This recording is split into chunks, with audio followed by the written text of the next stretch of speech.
नवेगाव बांध येथे शिवाजी महाराजांच्या जीवनावर महानाट्याचे भव्य आयोजन, 150 कलाकारांचा सहभाग, तर संविधान जनजागृतीसाठी जिजाऊ रथ यात्रेचे आयोजन। ही यात्रा संपूर्ण महाराष्ट्रभर फिरणार। आयोजकांची माहिती। गोंदिया जिल्ह्याच्या अर्जुनी मोरगाव तालुक्यातील ग्राम नवेगाव बांध येथे मराठा सेवा संघाच्या वतीने भव्य आणि प्रेरणादायी महानाट्याचे आयोजन दिनांक 12 एप्रिल रोजी करण्यात आले होते। या महानाट्यामध्ये छत्रपती शिवाजी महाराजांचे शौर्य, बुद्धिमत्ता आणि स्वराज्य स्थापनेचा प्रेरणादायी इतिहास जिवंत सादर करण्यात आला। या महानाट्याला 5000च्या जवळपास नागरिकांनी प्रतिसाद दिला। उपस्थित नागरिकांनी शिवाजी महाराजांच्या पराक्रमाचा अनुभव घेतला आणि इतिहासाशी नवं नातं जोडलं। या महानाट्याची खासियत म्हणजे यामध्ये तब्बल 150 कलाकारांनी सहभाग घेतला, तर विविध प्रसंगाची जिवंत मांडणी, संगीत, प्रकाश योजना आणि कलाकारांची दमदार भूमिका यामुळे उपस्थित प्रेक्षक मंत्रमुग्ध झाले। मराठा सेवा संघाच्या पदाधिकाऱ्यांनी सांगितले की छत्रपती शिवाजी महाराजांचे विचार आणि कार्य आजच्या तरुण पिढीपर्यंत पोहोचवण्याचा आमचा मानस आहे। हे महानाट्य त्याच दिशेने एक पाऊल आहे। या उपक्रमामुळे नवेगाव बांध परिसरात उत्साहाचे वातावरण पाहायला मिळाले आणि इतिहास पुन्हा एकदा रंगमंचावर झळकताना नागरिकांनी अनुभवला, असे मराठा सेवा संघाचे गोंदिया जिल्हा अध्यक्ष सुनील तरोणे यांनी माध्यमांशी बोलताना सांगितले।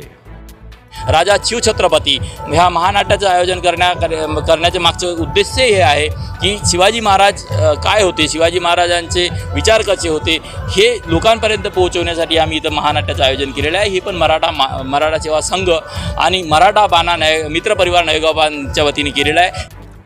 तसेच मराठा सेवा संघ द्वारा संचालित जिजाऊ रथ यात्रेचे नवेगाव बांध येथे उत्साहात स्वागत करण्यात आले। ही यात्रा संविधान, कायदे आणि नागरिकांचे हक्क याविषयी जनजागृती करण्यासाठी आयोजित करण्यात आली आहे। या यात्रेची सुरुवात 18 मार्च 2025 रोजी छत्रपती संभाजीनगर येथून झाली असून 1 मे 2025 रोजी पुण्यातील ऐतिहासिक लाल महाल येथे तिचा समारोप होणार आहे। यात्रेचा मुख्य उद्देश म्हणजे नागरिकांमध्ये संविधानाची जनजागृती निर्माण करणे आणि त्याचे हक्क व कर्तव्य याची जाणीव करून देणे हा आहे। दिनांक 12 एप्रिल रोजी नवेगाव बांध येथे ही रथयात्रा पोहोचली। रथयात्रेचे भव्य स्वागत करण्यात आले।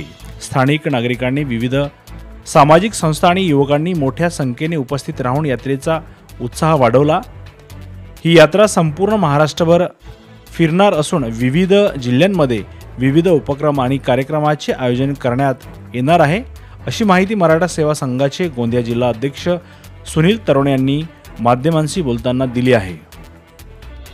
ही रथयात्रा आमच्या गोंदिया जिल्ह्यामध्ये लाखांदूरवरून एंट्री झालेली आहे। लाखांदूर धाबेटिकडी ह्या गावामध्ये ह्या रथयात्रेचे मोठ्या प्रमाणात स्वागत झाले। त्याच्यामध्ये झरपडा ह्या गावामध्ये बौद्ध बांधवांनी मोठ्या प्रमाणात ह्या रथयात्रेचे स्वागत केलेलं आहे। त्यानंतर अर्जुनीला जेव्हा ही रथयात्रा आलेली आहे, जिजाऊ रथयात्रा, तेव्हा काही मुसलमान बांधवांनी सुद्धा ह्या रथयात्रेचं स्वागत केलेलं आहे आणि सर्व धर्मांच्या, सर्व पंथांचे लोक ह्या रथयात्रेचे स्वागत करण्याकरता आपल्या जिल्ह्यामध्ये तयारीत आहेत आणि यामुळे हे एकोप्याचं मेसेज आम्ही पूर्ण महाराष्ट्रात देतो आहे ह्या रथयात्रेच्या माध्यमातून